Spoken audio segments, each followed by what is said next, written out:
U.S. voters say won't object to immigration, that. not inflation, is a top priority, Harvard-Harris poll. So Post-Millennial reports more voters are pointing to immigration as their top issue instead of inflation as the country goes in the 2024 election. A Harvard Caps-Harris poll of 2,346 registered voters that was released on Monday, the survey found 35% of respondents had immigration as their top concern and 32% named the topic of inflation. Immigration has jumped 7 points from last month. I spent the holidays in Chicago. They're trying to build camps. Sad. What do you want to call them? Internment camps? I don't want to say that we should call them detention camps for illegal migrants. Concentration illegal camps? You could call them concentration camps. In New York, Eric Adams is putting a curfew on them. Yeah. On the illegals? On the shelters that house the illegal immigrants. So when people say inflation, the only issue there is that these people aren't aware of immigration. Correct. Because if you go to someone who's Gen Z and they're like, the rent is too damn high. I say, okay, what's your apartment? Say it's 70 square feet. And I spend $2,000. I respond, did you know that New York is taking illegal immigrants and giving them hotel rooms with full bathrooms, kitchenettes, and a bed? The entire Roosevelt Hotel. Utilities, everything's taken care of. While you struggle to pay your bills. Yep. Immigration is an inflationary issue. Absolutely. 100%. And we should impeach Mayorkas. It's absolutely mind blowing that we don't. Our Congress, who's controlled by the House or the Republicans control the House, and they don't even have enough backbone to impeach Mayorkas right now. This is mind blowing. They should all be primary. We should be impeaching. We should be impeaching Joe Biden. Absolutely. 100%. You know what the name of the game is? You know why like a state like West Virginia would not try to investigate CBP? How much in federal dollars does West Virginia receive? Exactly what it is. It's so unfortunate some of these smaller red states balance their budget on the backs of the federal dollars coming in. That's really one of the things they hold hostage over the small states when it comes to like the transgender issue in schools and the education stuff. That's the Department of Agriculture, too. But the Department of Education, that's why I'm a proponent of getting rid of the federal Department of Education. Well, quite frankly, I would abolish all the three-letter agencies and return the power back to the states and the local communities where they belong. The Department of Agriculture was interesting because they were saying if you don't have these lessons about whatever gender theory ideology, we'll cut the money for subsidized lunch, which is then the bathrooms, the bathrooms and the sports and then teams. they were like, which obviously means that the headlines would be like Republicans vote against funding lunches for kids in need. Like they know what they're doing and they're being dishonest about it. And still conservative small rural states pay the price. I will say I do think conservative media got a good handle on that story right from the beginning and said, Biden administration is threatening free school lunches for kids over letting boys into girls' bathrooms. I thought we did a good job with that. The other thing, too, the Department of Agriculture is a disaster. They had this whole thing where they were prioritizing farm loans for minority farmers. And you had a group of white farmers sued and they were like, this is discriminatory. And you had a judge actually say, you can't fix past discrimination with current discrimination. And Tom Vilsack was, handed his loan papers back or whatever, but he should be impeached also. He's a disaster as well. Just nobody really pays that much attention to the Department of Agriculture. Because there's so many. I mean, you were making this point too.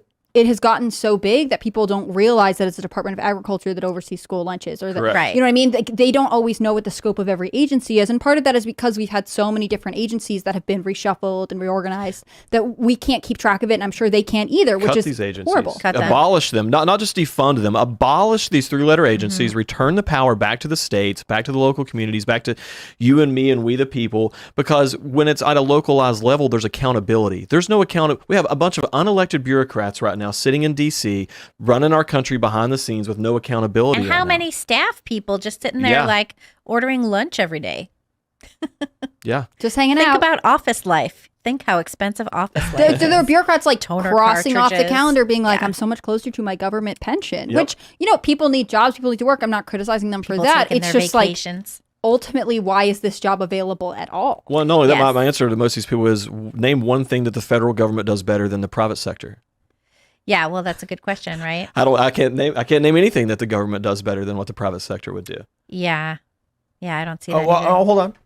Waste money. Waste money. We're good at that. Absolutely. Did need someone to I got to be honest. Like the private sector is really good at wasting money, but the government, man. At least there's accountability there They've really to nailed shareholders it, though, in and the such. government. Yeah. Well, because it's not their money and they haven't earned it. Well, think about so this. you don't feel anything for losing money if you didn't earn that money. It's just nothing. And It you can feels just like ask for nothing. more, right? At Right. least with the private sector, Yes. you'd have to eventually say to your shareholders, like, so this is why we keep losing money. Right. And with the government, they can say, we lost money, but no worries. You'll just give us more and we'll raise taxes if we need to. Imagine being so bad at managing money that you steal every citizen in the country's money and you're still $34 trillion in debt. That is just Like, insane. you almost have to attempt to do that. They and literally it's still steal everyone's rising. money. I mean, we didn't stop at 34. and we're 30-something trillion dollars in debt. We're more than 34 now because it just keeps going up. They're and like, there's we're no going to set a accountability, record. though. Here we go. Here we go. Guys, listen though. This is the thing. The spending originates in the House. Mm-hmm. Republicans have control of the House. We have to. As I'm a Republican, as Republicans, we have to own this at this point. So why that did they they're not pass doing another, anything. Weak. CR? We have a bunch of weak, spineless jellyback rhinos representing us in Spineless Congress right jellyback now rhinos. because they want to just kick the can down the road and sign another CR and allow all these things that's currently happening to continue happening instead of holding the line. Mm-hmm. So That's what it comes down to. when you decided to run for Congress, you ultimately decided that you have to go to the federal level to cut off problems that are affecting West Virginia rather than run for Unfortunately. state, because you did hold state power. Yeah, and unfortunately, the federal government has gotten so big that it does affect everyone, and I don't want that. I want to get rid of all that power. It's centralized at the federal level and return it back to the states where there's accountability. Once again, there are limited roles the federal government's supposed to have. One of them is securing our border, and they can't even do the one thing like. Well, it's instead of- not that they They can't. won't. They exactly. won't. But instead of worrying Can't about all stop, these won't other stop. issues, that's not part of their role. They should worry about the few things that they're supposed to do, which is that. And I think that our the spending right now and our everything, our debt is really a matter of national security at this point. I mean, honestly, think about the interest rate alone is going to be like $1 trillion a year on interest alone coming up. Mm-hmm. This is crazy. Yeah. I'll just print more money until the economy implodes. And I think that's honestly, I think that we're at the point. Maybe that's what they're trying to do. That They is realize what that there's they're- no going yeah. back at this point, so They're they're in just favor of that. print it and go. It's like an accelerationist And then mindset. think about all the money we're sending to Ukraine and our own country's being invaded, and we're sending money to other countries to secure their border. Well, and we're sending money all over the world for really stupid Yes. things as well, like, gender research in Yes. India and all of these different kinds of things that don't make any kind of sense at all. We send money to the UN, and then the UN goes out there and tells all of these nations. Again, I hate to harp on it, even though I do all the time. The UN goes out there and the World Health Organization, and they go out there and they tell everybody that they have to have more gender equity and trans. It's so and sad that we whatnot. send a single dollar to any of those organizations. Right. It's It absolutely really is- ridiculous. Think about it. really They steal our absurd. money. We're in debt, $34 trillion in debt. They steal our money, and they're sending it over to these organizations who, quite frankly, hate us. They do, yeah, they do hate us. And we're and funding so it. do most of the illegal immigrants coming in hate us. Yep. What is it that they think they're going to get here? They're other waving the than flag take of over? another country as they're coming across Yeah. our border. Well, and they're That's not crazy, asked. I too. mean, like, if you know anyone who's taken a citizenship, like, you are ultimately supposed to pledge loyalty to America. You're Correct. supposed to adopt the values. You're supposed to become patriotic on some level, right? And that's not the bar when you migrate illegally, right? When you come across the Assimilation border, should be the goal. Yes. And Exactly. we don't have assimilation going on at all. In fact, we have, a woke Democrat powerful officials who are saying that people shouldn't assimilate because America is bad and their own national heritage and whatever is better than America. In which case, like, go Why- home. We have people in go Congress home. who feel that It's way. okay. We have elected Democrats in Right. Congress who It doesn't literally make any openly say they sense. hate our country. Like what all of the AOC people, right? Her whole little crew. Yeah. but that They hate means that their America. voters hear that their voters hear that message and resonate with it, right? Well, they vote for They them. want them. They want that to be Ilhan Omar hates why America. would you pick to me, I can't wrap my mind around it why you would pick an elected official that is like, I hate it here. Yeah. I don't believe in anything. I don't like these values. I actively think everything is bad and therefore I will not work for its betterment and its security. Like, you are picking instability. How can you be okay with that? How can you inflict that on your neighbors? It must be what they want. Well, I think that our school system has really, unfortunately, indoctrinated a lot of the young people into believing a lot of this. They really do not like America. A lot of the young college age kids right now, We taught them to hate us. and well, it's because our public universities in particular have been basically transformed into creating social justice warriors. And that's what they're doing. And that's why I think that we need to withhold funding from these universities. If they want to push this social justice warriors and push people to hate our countries, withhold that money. You can become a public or a private university and fund it yourself if you want to do those sorts of things. Or just shut them down. Or shut them down completely. I agree. But I'm just saying. And I don't want to pay back the student loans either. Yeah. I think that the universities should pay back the student loans with their own endowments. But Biden's unilaterally just doing it. And he's just doing it even though the Supreme Court said no. Yep. And we should stop issuing them. What does that mean for Texas? Like, this is what I never get about student loans, which is that it's a bad system. We talk about constantly. It's handcuffing yourself to debt as you launch into adulthood. It's not a good return on investment for anyone's. If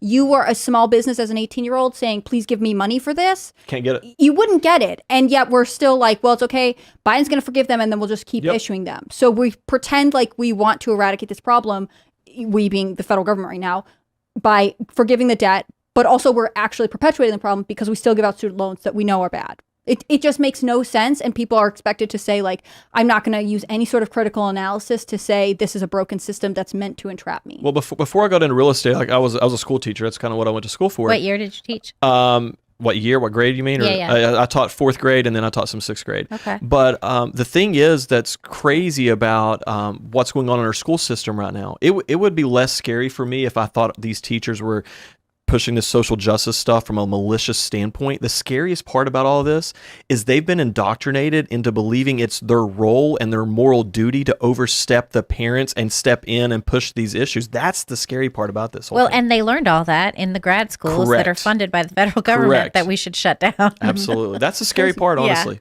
But so do you think that people are able to reconcile their own sense of self with the lack of morality in America? I feel like ultimately one of the things that drives an abandonment of traditional American values is the internal selfishness that people are really cultivating these days. Yeah, I definitely understand where you're coming from on that. And I just think that we are underestimating how young minds, 21 and under specifically, 25 and under, how they can be manipulated in some way. I mean, when you're into an environment where someone's placed in an authoritative level, like a professor, and they're telling you that this is, this is what you're supposed to do as a teacher or whatever else, and you start to believe that, and then you turn on TV and billboards and everywhere, it's all around you, all the celebrities that you, once again, are up on this platform, and I think that they've just been manipulated. I really do. And I think that people are waking up to it, though. I mean, I tell everyone that on the ballot in 2024, we have Joe Biden with tyranny and, poverty, or you can have freedom and prosperity with President Trump. Yeah. But I also wonder if it's enough of an antidote, like being awake to it and actually changing the way you live and the way you approach your life. Is it enough to turn the tides? I don't know. I really don't know that answer, because I don't know if there's enough people who would be willing to do that. And unfortunately, there's a lot of conservative teachers out there who are afraid to speak. And not just teachers, and a lot of these, but they're afraid to speak out, though. And I tell everyone, look, what happened to myself and everyone else involved in January 6th specifically, they were using us as examples to put fear into the American people. And I think we have to remember that our rights do not come from the government. Our rights come from God, our creator. And the Constitution was written to prevent the government from infringing on our natural God-given rights. And so if we willingly give up our free speech out of fear, we've already lost this battle. Correct. And we're in a battle right now for the future of this country. Thanks for watching this clip from the Timcast IRL podcast. Hang out with us live Monday through Friday at 8 p.m. and become a member over at timcast.com for uncensored, members-only shows exclusive. Thanks for hanging out, and we'll see you all next time.